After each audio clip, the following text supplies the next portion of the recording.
Welcome to another Hollywood Times Live with your host today, Valerie Milano.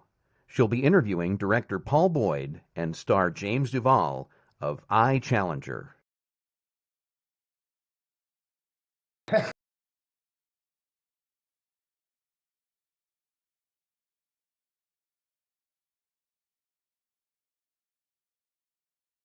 During the prep of the film, I'm so sorry.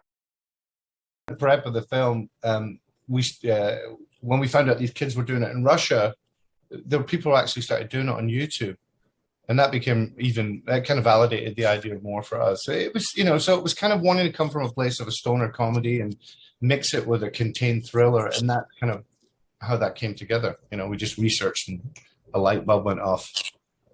Well, James, the burial scene, it must have felt real. I mean, can you talk about your initial reaction? I thought it was a wild idea, but the kind of being the actor who likes to challenge himself, given the opportunity, I thought this was a perfect opportunity to challenge myself with something that, if I thought about it too much, I wouldn't say I'm naturally claustrophobic, but it kind of gets to me a little bit. So, the whole adventure of shooting the movie, I really kind of approached it the way Sid was living it. Is I just didn't really think about it until we filmed the actual scenes. Well, back to Paul. Did you have any alternative ideas for Sid to come up with his rent money? No. From the beginning, that was how he survived, was, weed and selling weed to people that can't get access to it. Even though now, the film shows him going into a dispensary, but as we all know, people younger than 21 years old are smoking pot. So I wanted to kind of, show that, the reality of what that's like, and how he's kind of,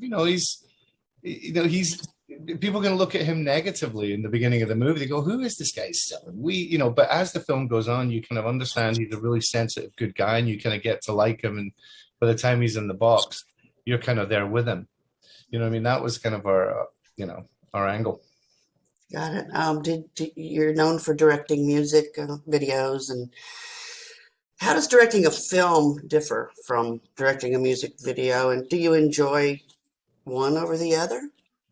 Well, I've always made short films. This is my third feature. I think they're one of the same. Filmmaking is filmmaking, right? Whether you're making a TV commercial or a feature. They're different aspects of the same thing. And because I'm a writer, it starts there, right? It starts with the story, and figuring out how the story works, and then applying what I've learned from all the music videos and commercials on set to be able to make it look and feel professional. Because, we did this movie on a micro budget, like really.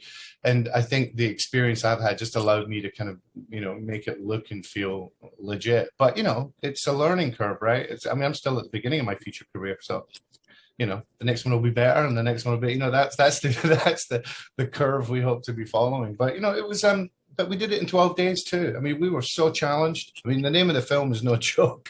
Yeah. Especially Jimmy, man. James, first one on set every day.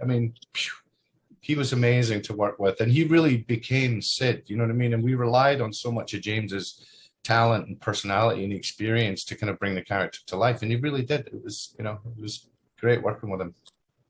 Well, on that note, James, is there a lesson that viewers can learn from watching this film, or either one of you can answer that? What would be the lesson, Paul? It says at the end of the film, right, in the credits, don't bury yourself in a box. That's right. Yeah. You know what I mean? Because the film, it's about stunted growth, right? It's about this guy, he's a kid. He hasn't grown up, and he's not mature. You know what I mean? He's got all these people that like him, and he's kind of living in this little bubble because of his past and his history, and that's what he confronts when he goes into the underworld and he goes into the box. He confronts his past, and we begin to realize, oh, okay, that's why he's a complex character, because you don't judge a book by its cover, right? We automatically say, oh, he's just a loser. He even says it himself. He goes, I'm a loser. I call myself Challenger because I never win at anything.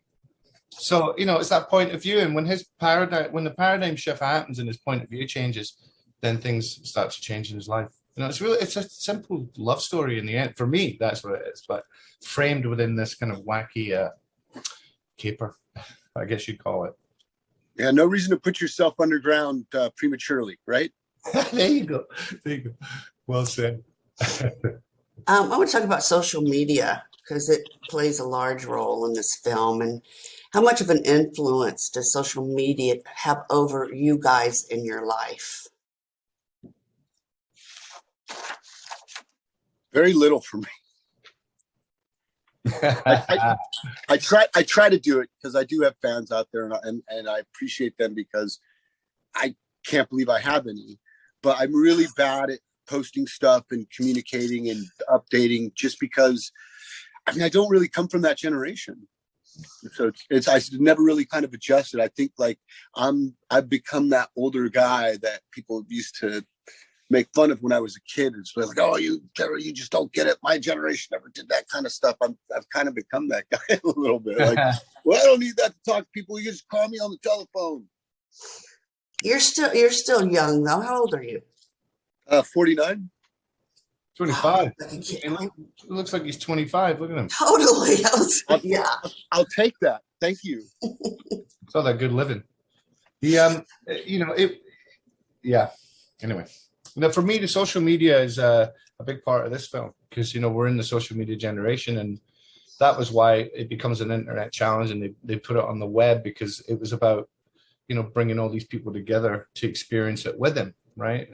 And they were all in their boxes too, right? In a way, if you think about it on screen, we're in our little boxes here, and we live like that in social media, right? And it's the avatar. It's like the face and the image we want to portray of ourselves is what goes online, and sometimes it's not accurate to how people really are, especially with Sid. He's portraying the photo he uploads, he's like 25, so it's about identity and how do you deal with that in this day and age? Because Sid goes from being on his own in his apartment to suddenly being in front of 10,000 people online, when he's in the box. So it's kind of, it's talking about that, like instant celebrity and influencers. My daughter's an actor, a successful actor in New York. She was an influencer first. So as a young kid, and I saw her go through all that, and it was interesting, It was all more to me about the trolling then, but I didn't want to make that part of this film. You know what I mean? Where he goes online and everyone's just criticizing. I wanted this film to have like a kind of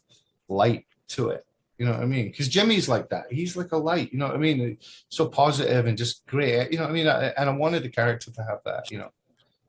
That's why the ending is the way it is. I didn't want to make it's scary a little bit, but I didn't want to make some tragic like downer. We live in those times, you know what I mean? It's like just try to make something a little funny. Any last words from either of you guys? So y'all can move on to your next interview. Go, Jimmy. Thank you for taking the time to talk to us about the movie and for giving the movie a chance. That means more to us than we can say, honestly. Really well said, man. Thank you, Valerie. Yeah, excellent. Well, I will say happy Merry and have a wonderful holiday season. Stay safe and appreciate your time, both of you. Thank you so much. Thank you. We appreciate you too. All right, signing off. Bye.